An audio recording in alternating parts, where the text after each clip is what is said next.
शेख हसीना म्हणजे बांगलादेशच्या आधीच्या पंतप्रधान शेख हसीना यांनी देश सोडल्यानंतर 1.5 वर्षानं बांगलादेशच्या राजकारणातलं वादळ ढाक्यात परतलंय। 17 वर्षांचा वनवास संपवून तारिक रहमान जिया लंडनहून मायदेशी परतले। पण हे पुनरागमन अशावेळी झाले जेव्हा बांगलादेश रक्तानं माखलाय। विद्यार्थी नेते शरीफ उस्मान हैदी यांची हत्या आणि त्यानंतर उसळलेला हिंसाचार, हे सगळं काय आहे आणि भारतासाठी याचा अर्थ कसा लावायचा हे समजून सांगणारा हा रिपोर्ट पाहूया।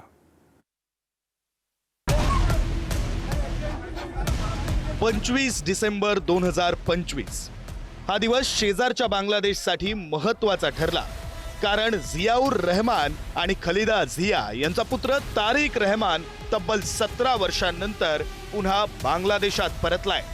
शेख हसीना यांच्या कारकिर्दीत भ्रष्टाचाराचे आणि हत्येच्या कटाच्या आरोपामुळे तुरुंगवास झालेले आणि नंतर देश सोडावा लागलेले तारिक यांच्या परतण्यानं बांगलादेशात पुन्हा सत्ता बदल होणार हे आता निश्चित झालंय।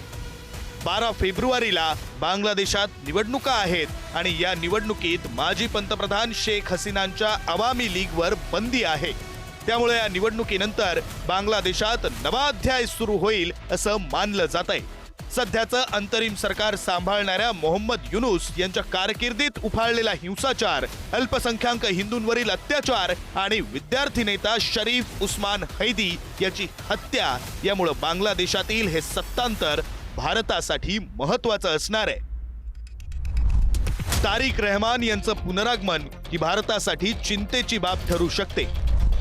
बांगलादेश नॅशनलिस्ट पक्षाचा ओढा पाकिस्तानकडे अधिक राहिलाय। त्यांच्या आधीच्या सत्ता काळात ईशान्य भारतातील फुटीरतावाद्यांना बांगलादेशात आश्रय देण्यात आला होता। बांगलादेशातील अस्थिरतेमुळे सीमेवर घुसखोरी आणि तस्करी वाढण्याचा धोका। चीन आणि पाकिस्तान बांगलादेशचा वापर भारताविरोधात करण्याची ही शक्यता। हिंदूंच्या सुरक्षेचा प्रश्न सुटला नाही तर भारतात निर्वासितांची लाट येऊ शकते। बांगलादेशातील या संघर्षात तिथल्या हिंदूंची होरपळ होतीये। शेख हसीनांचा कथित आश्रय आणि हैदी यांच्या हत्येचा संशय घेत हिंदू अल्पसंख्याकांवर राग काढला जातोय।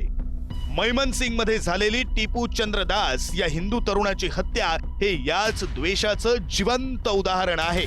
जेव्हा जेव्हा बांगलादेशात अंतर्गत संघर्ष होतो तेव्हा तिथे राहणारा हिंदू भरडला जातो, ही भारतासाठी सर्वात मोठी डोकेदुखी ठरली आहे। गेल्या काही काळात बांगलादेशात घडलेल्या हिंदू विरोधी घटना समजून घेऊ। 18 डिसेंबर 2025 रोजी 27 वर्षीय टिपू चंद्र दास या हिंदू तरुणाची जमावाकडून हत्या। 24 डिसेंबर 2025 रोजी रात्री अमृत मंडल या तरुणाची भर बाजारात मारहाण करून हत्या। बांगलादेशी कट्टरपंथी हिंदूंना शेख हसीना आणि अवामी लीगचं समर्थक मानतात। त्यामुळं हसीनांनी देश सोडल्यावर आणि हैदी यांच्या हत्येनंतर हिंदू सॉफ्ट टार्गेट। सामान्य हिंदूंना भारतीय एजंट म्हणून हिणवलं जात असून त्यांच्यावर हल्ले। ऑगस्ट 2024 पासून अल्पसंख्याकांविरुद्ध हिंसाचाराच्या 2900 पेक्षा जास्त घटना। 23 डिसेंबर 2025 रोजी चितगाव मध्ये हिंदूंची घरं जाणीवपूर्वक पेटवली गेली। लक्ष्मीपूर परिसरामध्ये हिंदू घराला लागलेल्या आगीत 7 वर्षांच्या चिमुकलीचा मृत्यू। इस्कॉनसह हिंदूंची मंदिरं, मूर्ती आणि सांस्कृतिक केंद्र यांनाही लक्ष्य केलं जातंय।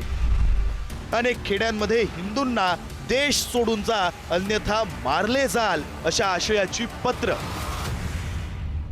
हे सगळं पाहता बांगलादेशातील हिंदू जर जीव वाचवण्यासाठी मोठ्या संख्येनं भारताच्या सीमेकडे आले तर भारतासमोर निर्वासितांचं मोठं संकट उभं राहील। पण बांगलादेश आता अशा वळणावर उभा आहे जिथून परत फिरणं अशक्य आहे। तारिक रहमान यांचं पुनरागमन आणि हैदींची हत्या या दोन्ही घटना बांगलादेशच्या भविष्याची दिशा ठरवतील। शेजारील राष्ट्रात लागलेली ही आग शांत होणं केवळ बांगलादेशसाठीच नाही तर भारताच्या अंतर्गत सुरक्षेसाठी सुद्धा अत्यंत महत्त्वाचं आहे।